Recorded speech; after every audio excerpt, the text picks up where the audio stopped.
you know what separates a good crew chief from a legendary one. It's not just knowing how to make a car fast. It's knowing how to make a car fast without anyone figuring out how you did it. And in February 2006, Chad Knaus pulled off one of the most ingenious pieces of mechanical deception in NASCAR history.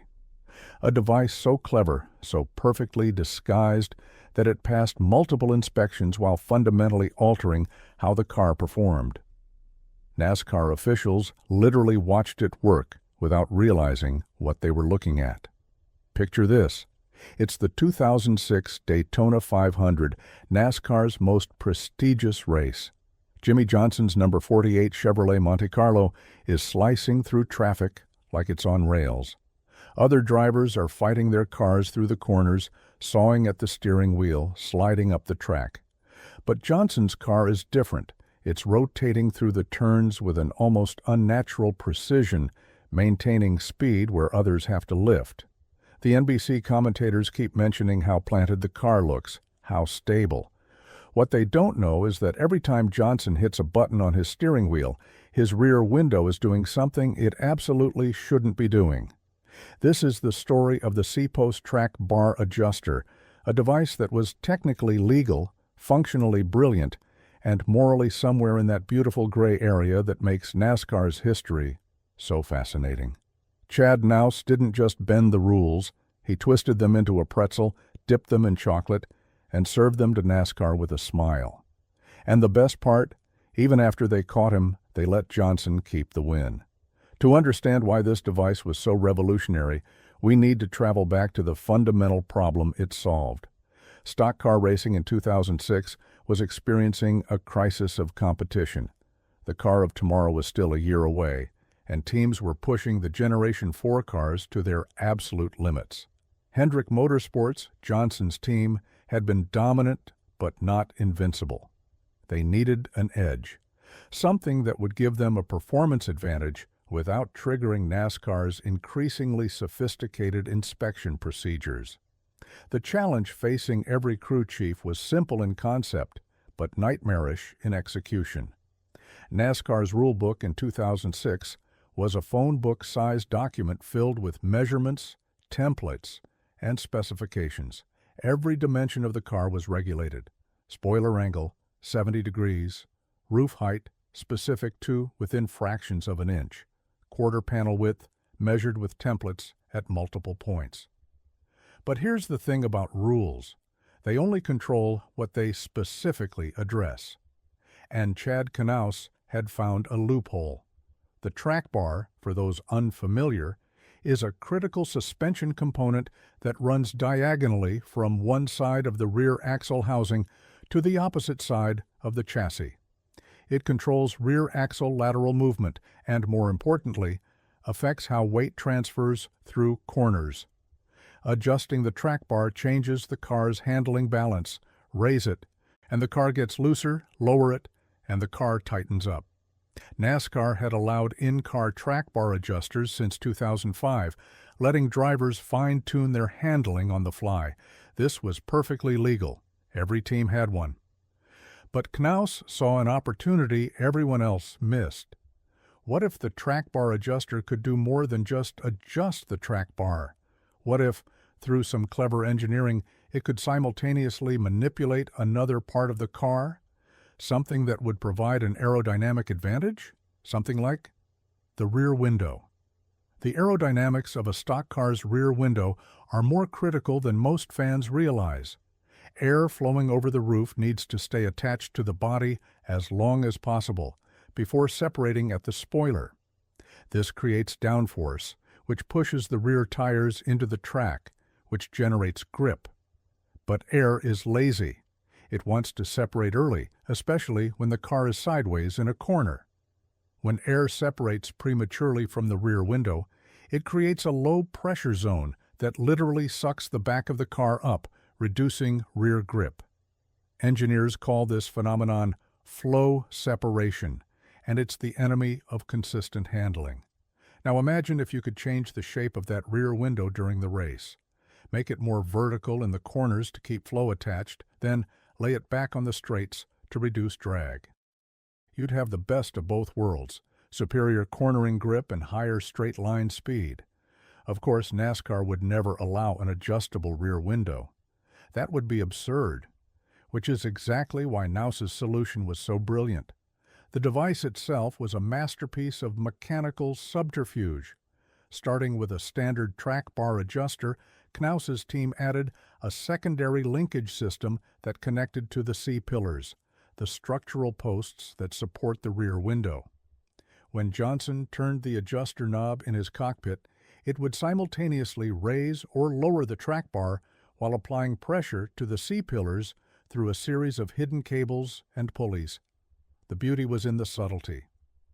We're talking about movements of maybe 1/8 of an inch, barely visible to the naked eye, but aerodynamically significant at 190 miles per hour. The engineering required to make this work was extraordinary. First, they had to ensure the mechanism could withstand the enormous loads of racing. The C-pillars on a Cup car experience hundreds of pounds of aerodynamic force. Any mechanical system affecting them had to be robust enough to not fail catastrophically at speed. Second, the movement had to be precise and repeatable. Johnson needed to know exactly how many clicks of adjustment would produce what handling change. Third, and most importantly, it had to be invisible during inspection. NASCAR's inspection process in 2006 was already thorough. Cars went through multiple stations. Body templates were applied at dozens of points. Heights were measured with precision gauges. Officials would literally lie on their backs and slide under cars with mirrors and flashlights, looking for anything suspicious. The track bar adjuster was a known legal component that inspectors expected to see. By integrating the window manipulation into this existing system, Knaus had hidden his innovation in plain sight. The mechanism used aircraft-grade cables, similar to bicycle brake cables, but significantly stronger. These ran through the roll cage tubing, invisible from outside.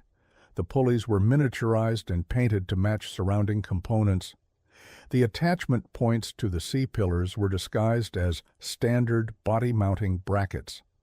The entire system added maybe 3 pounds to the car's weight, negligible in a 3,400-pound race car.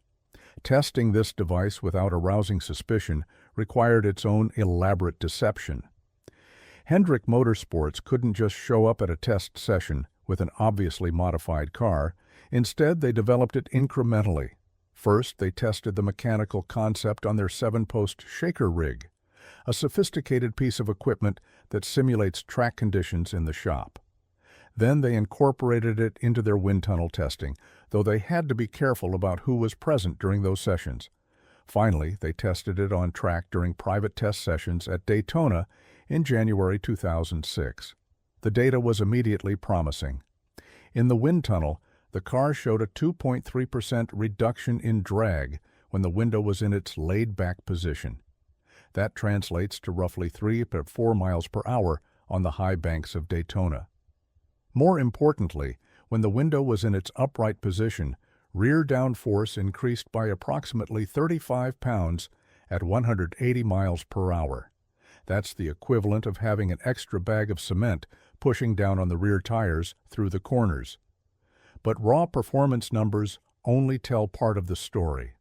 The real advantage was in the adjustability. Johnson could fundamentally alter his car's behavior multiple times per lap. Entering turn 1, he'd click the adjuster to put the window upright, gaining rear grip. Exiting turn 2 onto the backstretch, he'd click it back, reducing drag for the long straight. This is something no other driver could do. While they were stuck with whatever compromise setup their crew chiefs had given them before the race, Johnson was essentially driving a transformer. The system was tested exhaustively in Hendrick's shop. They ran it through thousands of cycles, checking for fatigue or failure points. The cables were tested to 500 pounds of tension, 5 times what they'd experience in race conditions. The attachment points were reinforced with chromoly steel plates, welded and then ground smooth to look like factory parts.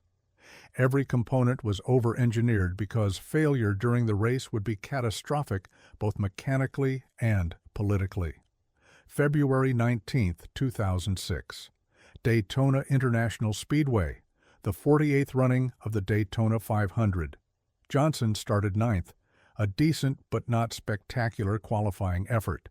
The team had deliberately avoided showing their full hand during practice and qualifying. The first indication something was different came during the first green flag pit stop. Johnson's lap times before and after the stop showed an unusual pattern. Typically, fresh tires are worth about a second per lap at Daytona. Johnson's improvement was closer to 1.3 seconds. The broadcast team attributed it to a good pit stop and fresh rubber. The truth was that Johnson had been able to dial in his handling precisely for the changing track conditions. As the race progressed, Johnson's superiority in traffic became obvious. Daytona is all about drafting, about working with other cars to create momentum, but it's also about being able to position your car precisely where you want it. Johnson was threading gaps that other drivers couldn't even attempt. His car would rotate through the corners like it was on a pivot point, maintaining momentum, while others had to check up or wash out to the wall. The television commentators, including Darrell Waltrip and Mike Joy, kept returning to how good the 48 car looked. "That car is just phenomenal through the center of the corner," Waltrip observed during one sequence. "Look how he can put it right on the yellow line and keep it there." What Waltrip didn't know was that Johnson was actively adjusting his car's handling characteristics in real time, finding the perfect balance for each specific situation. By lap 150, Johnson had led 31 laps and was clearly one of the 3 or 4 cars capable of winning. His main competition came from Tony Stewart, who had dominated much of the race, and Jeff Burton, who was having one of his best runs at Daytona. But as the sun began to set and track temperatures dropped, Johnson's adjustable advantage became even more pronounced. While other drivers struggled with changing conditions, Johnson simply clicked his adjuster to compensate.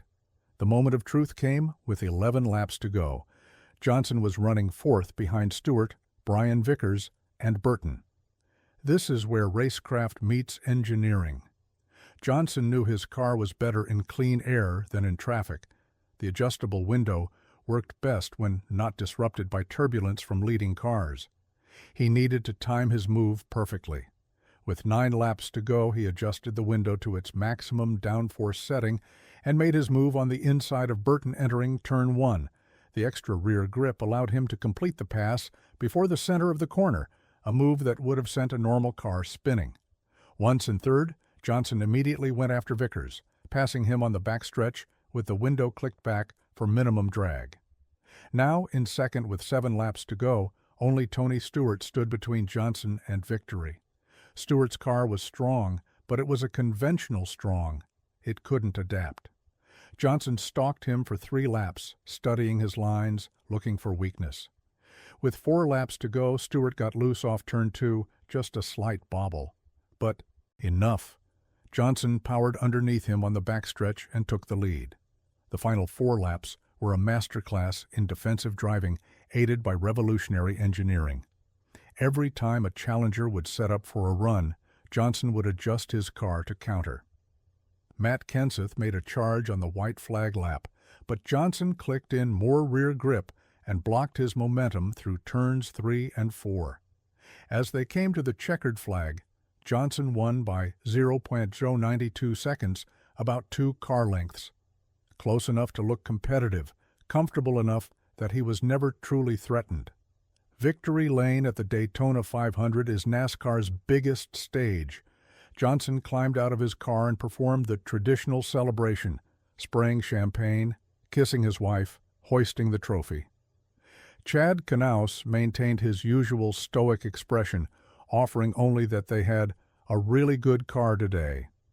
The car was pushed to Victory Lane for photos, then to the media center for interviews, and finally to the NASCAR inspection bay for post-race technical inspection. This is where things get interesting. NASCAR's post-race inspection process for the winner is exhaustive. The car is completely disassembled. Every component is measured, Templates are applied. Fuel is tested. The engine is checked for illegal modifications.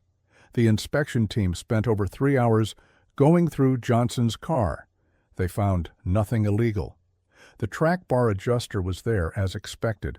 The cables running through the roll cage were noted but not considered suspicious. Lots of teams run various cables for different systems. The C-pillars measured within tolerance. NASCAR officials signed off on the car as legal, and Johnson was officially declared the winner.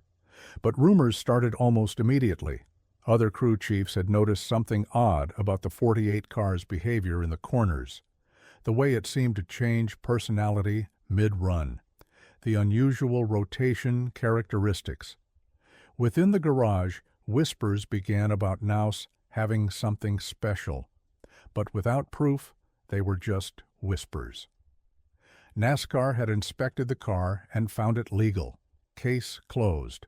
Or so it seemed. The breakthrough came from an unexpected source. A Hendrick Motorsports employee, whose identity has never been publicly revealed, had a crisis of conscience. Maybe it was guilt. Maybe it was fear of getting caught later. Maybe it was professional jealousy. Whatever the motivation, this person approached NASCAR officials the Tuesday after the race with detailed information about the C-post adjuster system. NASCAR's reaction was swift but complicated. They immediately summoned the 48 car back for reinspection. This time, knowing what to look for, they found the evidence. The cables, the pulleys, the attachment points.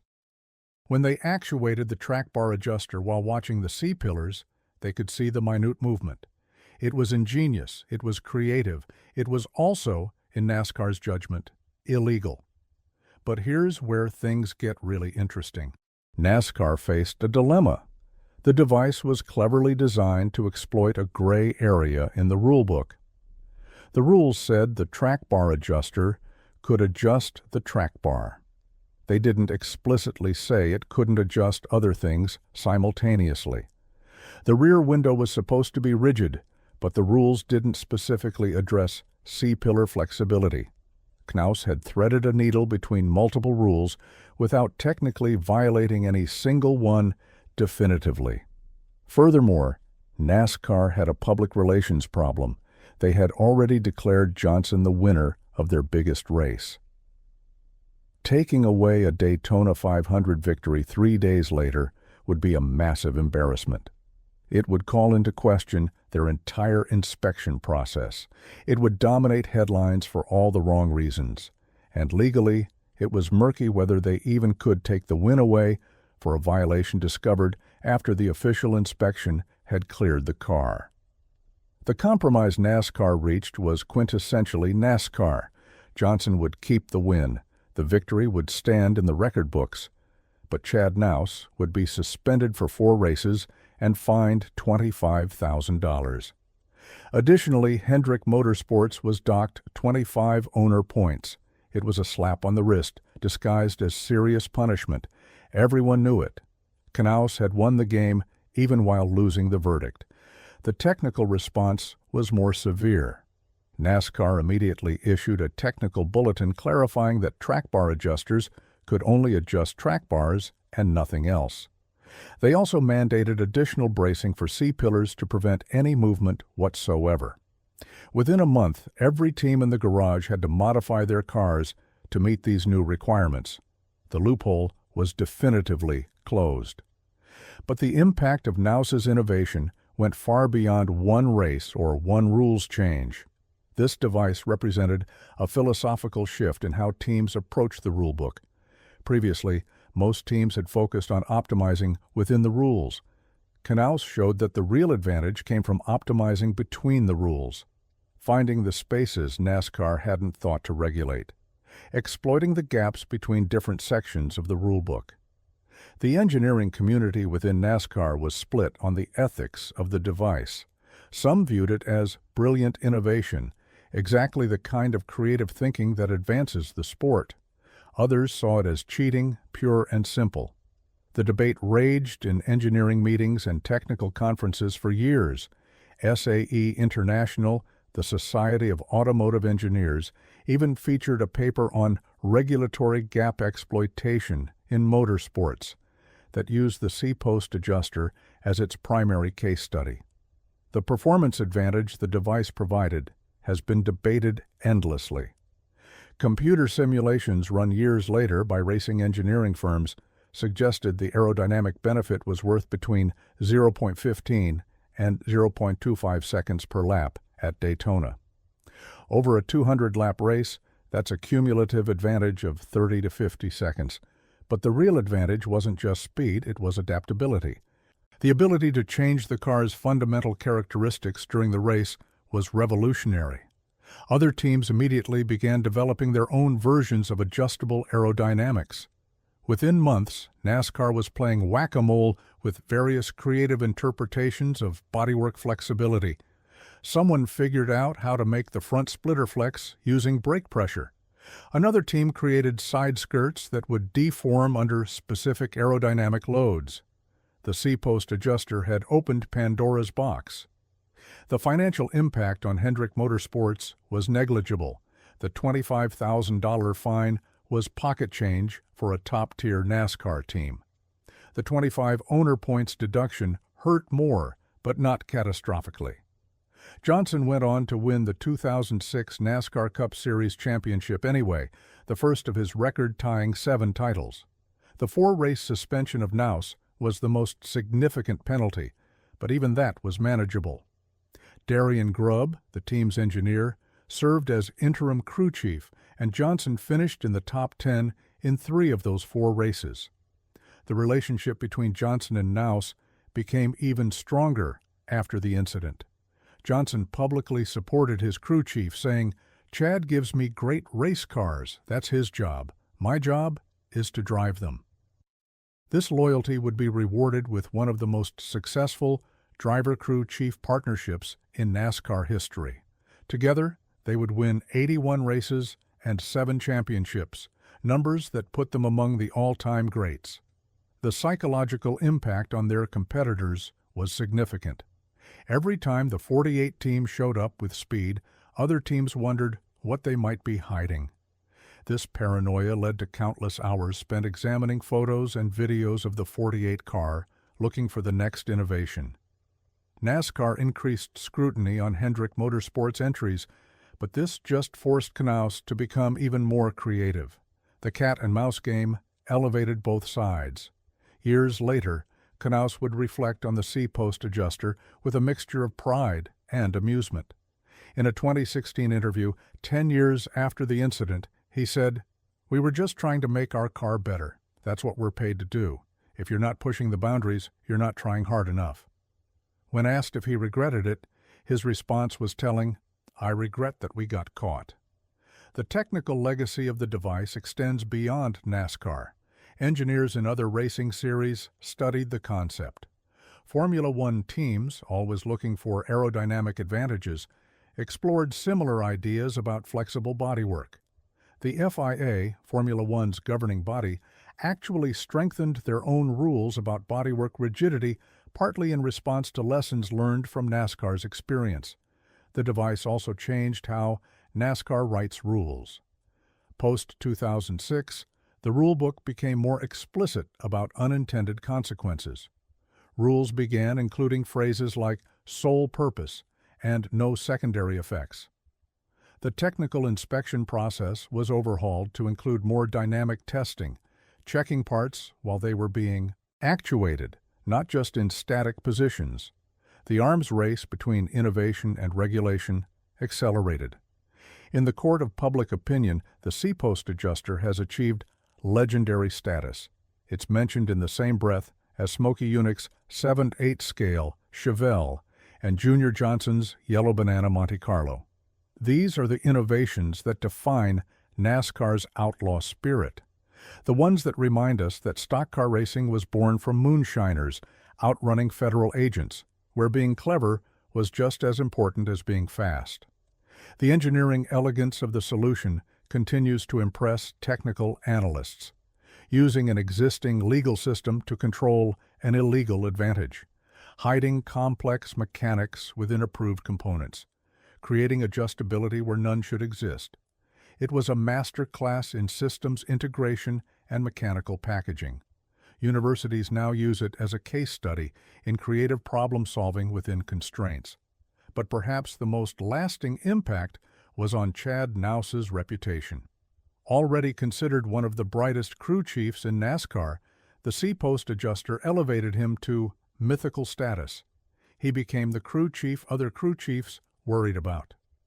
The one whose cars you had to watch not just for speed, but for innovation. Every success was examined through the lens of what did Knaus come up with this time. The story also highlights a fundamental tension in professional motorsports. Teams are hired to win, engineers are paid to make cars faster, but they're required to do so within a rulebook that's designed to limit innovation.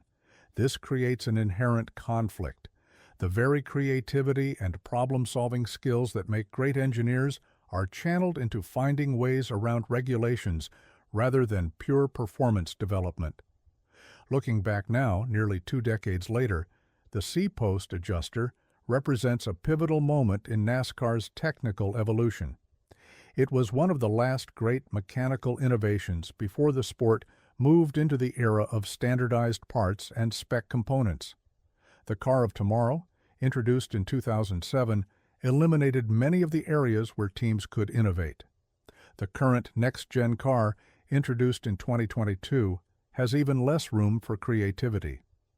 In many ways, Knaus's device was a swan song for an era when clever engineering could still make a difference, when a smart crew chief with a creative idea could gain a real advantage.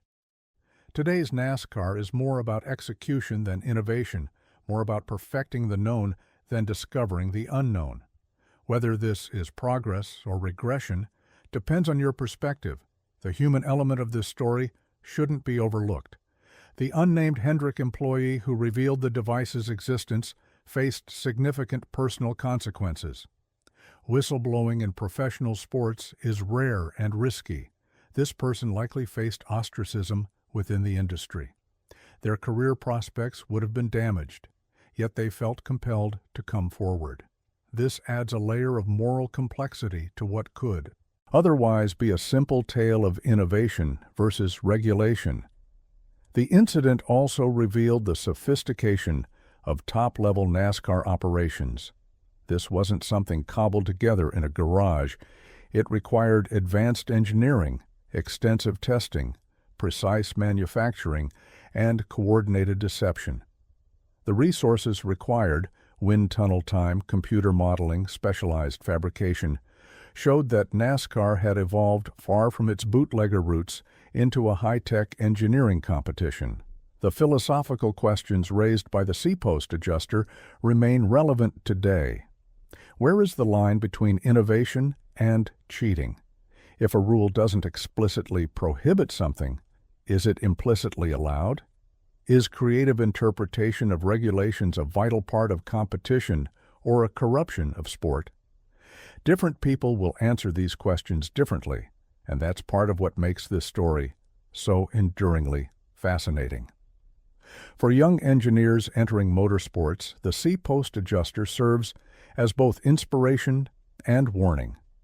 It shows what's possible with creative thinking and technical skill, but it also demonstrates the consequences of pushing too far. The 4-race suspension might seem light in retrospect, but it could have been much worse. NASCAR could have made an example of Knaus. That they didn't speaks to both his value to the sport and the gray area his innovation occupied. The story has been told and retold in NASCAR circles, growing and evolving with each telling. Some versions emphasize the technical brilliance, others focus on the ethical implications. A few paint Knaus as a hero fighting against restrictive regulations. Others see him as a villain corrupting the purity of competition.